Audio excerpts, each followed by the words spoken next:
മഹ്ശറയുടെ നാളിൽ 50,000 വർഷത്തിന്റെ ദൈർഘ്യമുണ്ടായിരിക്കും ഒരു ദിവസത്തിന്.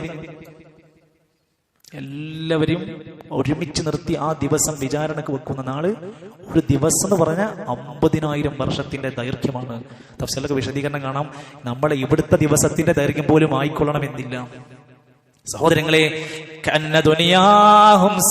അവിടെ വന്നാൽ ഈ ദുനിയാവിൽ നിങ്ങൾ ജീവിച്ചത് കേവലം ഒരു മണിക്കൂർ മാത്രമാണോ എന്ന് നിങ്ങൾക്ക് തോന്നിപ്പോകും.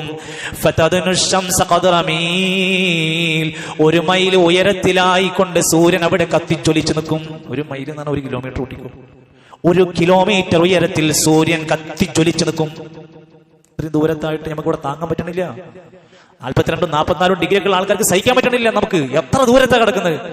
ഇത്രയും അടുത്തേക്ക് സൂര്യൻ വരുന്നു.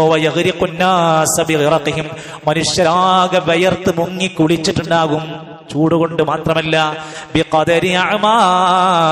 അവന്റെ പ്രവർത്തനത്തിനനുസരിച്ച് എത്ര പാപങ്ങൾ നമ്മൾ ഒഴിവാക്കിയിട്ടുണ്ടോ വിയർപ്പ് കുറയും.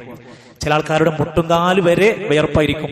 അത് ബാക്കി ഭാഗങ്ങൾ അവൻ പാപം ചെയ്യാത്തതിന്റെ ഭാഗമായി ഒഴിഞ്ഞു കിടക്കും. ചിലരുടേത് അരഭാഗം വരെ വിയർത്ത് മുങ്ങി കുളിച്ച് പേടിച്ച് നിൽക്കായിരിക്കും.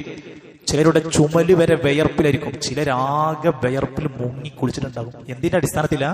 പ്രവർത്തനത്തിന്റെ അടിസ്ഥാനത്തിലാ.